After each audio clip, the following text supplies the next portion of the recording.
جی سر، اسی سے میں بات کروں گی کہ اردو ناول کلامیہ اور استعماری تعمیریت اس کو ادبی حلقوں میں بہت پذیرائی ملی۔ اگر ہم ڈیجیٹل میڈیا پہ بھی ابھی اس کی یادداشتیں اتنی موجود ہیں، اور سر اس میں یہ ہے کہ میں اس کتاب کے حوالے سے جو سوال آپ سے کروں گی کہ اردو ناول کے متون کو استعماری اور مابعد استعماری تناظر میں پرکھنے کی کوشش کی گئی ہے، تو سر اس کے حوالے سے تھوڑا جی بتائیے گا۔ ہاں، میرے لیے بڑی خوش بختی ہے کہ اس کتاب کو جیسے یہ کتاب آئی تو خود لاہور میں اس کی 3 تقاریب ہوئیں اور لمز یونیورسٹی میں اس کی ایک تقریب ہوئی۔ ٹھیک ہے، پبلشر میرے بہت اچھے ہیں اس حوالے سے، محمد فہد اور نوفل جیلانی، تو انہوں نے اپنے ادارے میں رکھی اور اس میں یہ ہوا کہ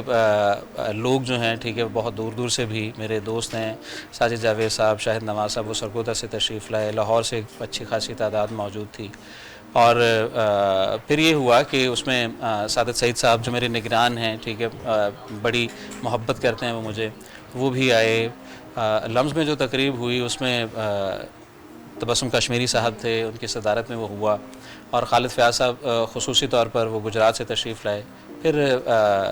ہمارے ترقی پسند مصنفین کا حلقہ ہے تو وہاں عابد حسین عابد صاحب ہیں، تو انہوں نے اس کی ایک تقریب کا اہتمام کیا وہاں۔ ہاں، تو وہ واقعی اس میں میرے لیے بڑا اچھا رہا، مجھے لگا کہ وہ بہت اس کو پذیرائی ملی۔ اور اس میں ایک جو بات ہے وہ کیا، میں اپنی کتاب کی ظاہر خود تو نہیں تعریف کر سکتا، تو جو دوستوں نے کہا اس میں یہ تھا کہ ایک نئی ایک پہلو اور یہ تنقید، ایک نیا مزاج اور ایک نیا اسلوب جو ہے نا وہ اس پر ہوئی بات کی، وہ نظر آ رہا ہے۔ اچھا وہ کیوں ہوا، وہ یہ بات جو ہے اس میں ہم کر لیتے ہیں کہ اگر ایسا کچھ ہے تو وہ ظاہر ہے وہ کہہ سکتے ہیں، میں تو نہیں کہوں گا اپنی کتاب کے بارے میں۔ تو وجہ اس کی مانور یہ ہے کہ مجھے یہ لگتا ہے، جیسے میں نے پہلے بھی عرض کیا تھا، کہ جب آپ کے پاس کچھ ہو کہنے کے لیے آپ کو تب کہنا چاہیے۔ جو اساتذہ نے سکھایا وہ یہ تھا کہ آپ جب بات کریں، عام طور پر ہوتا یہ ہے کہ ہم جب کسی متن پر، جیسے امراؤ جان ادا ہے، تو اس کا مطالعہ کرنے کی بجائے اس پر جو تنقید لکھی ہے ٹھیک ہے میمونہ انصاری نے یا ظہیر فتح پوری نے، تو ہم اس کی طرف چلے جاتے ہیں، یا احتشام حسین نے جو مضمون لکھا ہے اس پر۔ تو ہمیں اساتذہ نے یہ سمجھایا کہ آپ اصل متن پڑھیں۔ اصل متن جب آپ پڑھتے ہیں تو متن کی بھی، یا ایک کتاب کی جو اصل کتاب ہے اس کی ایک اپنی جو ہے نا فیض اور خوبی ہوتی ہے کہ وہ آپ پر اپنے وہ راز آشکار کرتی ہے جو کسی پر اس نے اس سے پہلے نہیں کیے ہوتے۔ اس کی وجہ کیا ہے؟ اس کی وجہ یہ ہوتی ہے کہ جو آپ کا پس منظر ہے علمی ہو، یا آپ کا جو سفر ہے علمی، وہ کسی اور کا تو نہیں ہو سکتا۔ آپ نے جس ادارے سے پڑھا، جن کتابوں سے آپ کو شغف رہا، جن لوگوں سے آپ ملے، وہ ساری چیزیں مل کر آپ کا ایک اورا بناتی ہیں اور آپ کا ایک پوائنٹ آف ویو بناتی ہیں۔ اب وہ پوائنٹ آف ویو کسی اور کا نہیں ہو سکتا۔ نتیجہ یہ ہے کہ جب بھی آپ کرتے ہیں کوئی مطالعہ خود سے ٹھیک ہے تخلیقی متن کا، تو وہ کچھ ایسی باتیں آپ کی سمجھ میں آتی ہیں جو اس سے پہلے لوگوں کی نظر میں نہیں تھیں۔ تو یہ بات ہے جو آپ کی تحریر کو منفرد بنا سکتی ہے ٹھیک ہے۔ اس میں نے پھر یہ بھی کیا کہ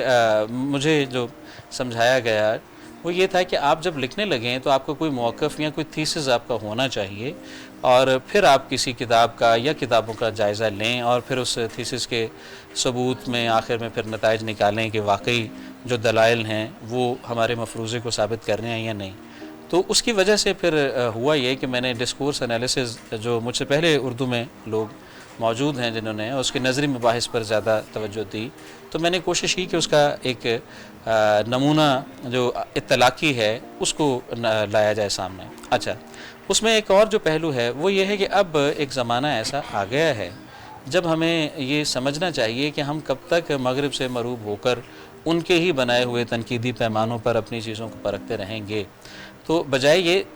کہ اگر آپ نے کوئی مغربی اصول لینا بھی ہے تو اس سے جو عقدہ کشائی ہے متن کی، اس کا کام لیا جائے، بجائے یہ کہ اس سے اپنے آپ کو ایک کوسنے کا کام آپ لیں کہ دیکھیں ہمیں تو یہ بھی نہیں آتا، ہمیں وہ بھی نہیں آتا۔